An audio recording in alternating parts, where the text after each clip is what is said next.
क्या आप जानते हो कि मनुष्य के सभी दुखों का कारण आखिर है क्या? मनुष्य के सभी दुखों का कारण किसी को अपना मानना होता है। कभी गौर करना, जिंदगी के सभी दुख, सभी तकलीफें, चिंताएं वहीं से आती है जहां आपका अपनापन होता है कि ये मेरा है, ये मेरा अपना है। तभी से आपकी जिंदगी में दुख आने शुरू हो जाएंगे। किसी व्यक्ति के पास एक बहुत बड़ा महल था। उसने जिंदगी भर की सारी संपत्ति लगाकर उस महल को बनाया था। आसपास के शहरों के कई लोग उसके महल को देखने के लिए भी आते थे। कई लोग तो उसके महल को खरीदने की कोशिश करने लगे थे, पर वो महल उसका अहंकार था, उसकी जीने की एकमात्र वजह थी। उसका उस महल के साथ बहुत मोह था। एक दिन उसके महल में आग लग गई। वो महल से बाहर कहीं गया हुआ था। जब वो घर लौट कर आया तो उसने देखा कि मेरा महल आग में जल रहा है। अपने घर को आग में जलता हुआ देखकर उसे इतना दुख हुआ। उसने कहा, अगर ये महल नहीं रहेगा तो मैं भी जिंदा नहीं रहूंगा। अगर मेरा महल ही जल रहा है तो मैं जीकर भला क्या करूंगा।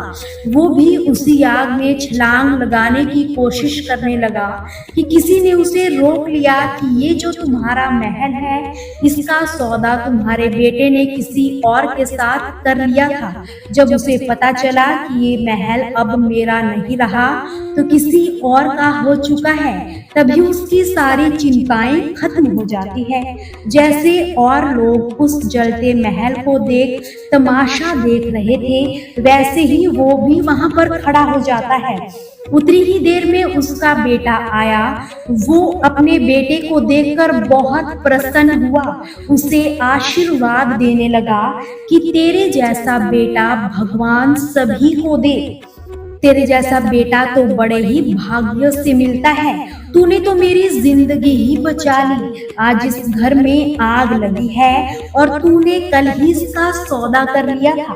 वो अपने पिताजी से कहने लगा, पिताजी, मैं इस महल के सौदे की बात करने के लिए तो गया था, पर सौदा पक्का नहीं हुआ। जब उसके पिता ने ये बात सुनी कि अभी इस महल का सौदा नहीं हुआ है, तो फिर से वो फूट फूट कर रोने लगता है।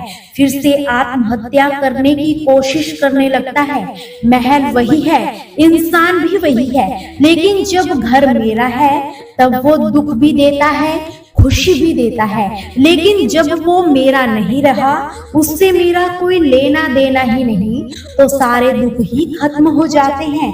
ऐसे ही जिंदगी में जब किसी जगह को, अपने इंसान को, किसी रिश्ते को, किसी काम को अपना मान लेते हैं तो वहीं से सभी दुखों की शुरुआत होने लगती है।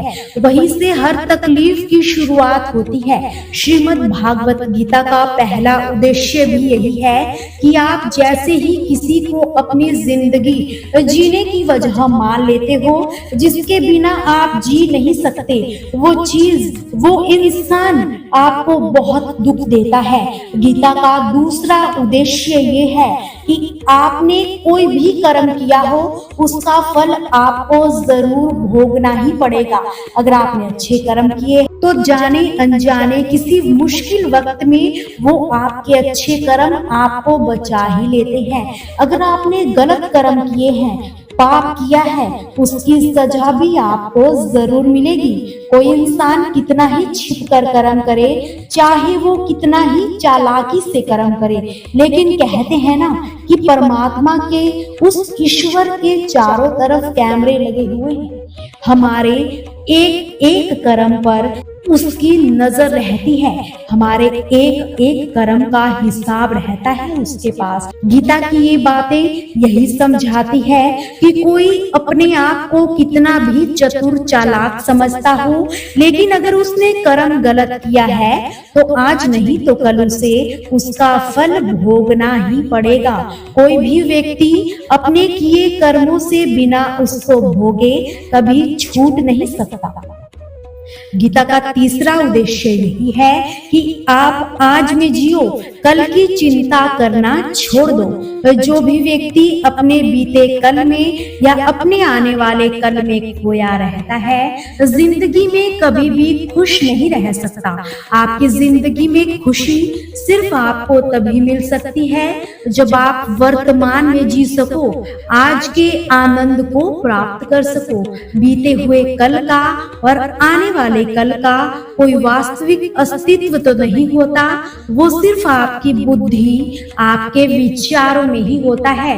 उसकी कोई वास्तविकता नहीं होती, उसे सिर्फ आप अपने मन व बुद्धि के अंदर ही जीते हो। लेकिन जिसे आप वास्तविकता में जीते हो, वो आपका आज होता है, वो आपका चल रहा पल होता है।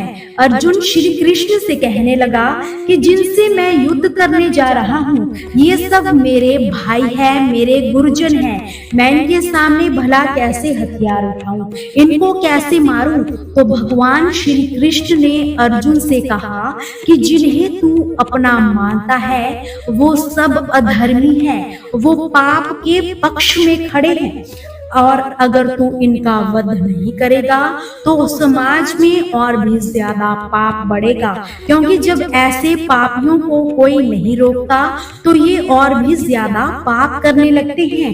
इसलिए जब कोई आपके साथ गलत करता है, आपको चोट पहुंचाता है, दुख पहुंचाता है और आप उसे चुपचाप बस सहते ही रहते हो, उससे सामने वाले को और बल मिलने लगता है। वो आपको कमजोर समझता है और आपके साथ गलत करने को अपना हक समझ बैठता है। इसलिए कभी भी ऐसी गलती जिंदगी में मत कीजिएगा। दोस्तों, आपसे फिर मुलाकात होगी श्री कृष्ण के अनमोल विचारों के साथ। हमसे जुड़े रहने के लिए हमारे चैनल को सब्सक्राइब जरूर कीजिए। वीडियो को लाइक और शेयर करना बिल्कुल भी ना भूलिए। कमेंट सेक्शन में जय श्री कृष्णा जरूर लिखिए।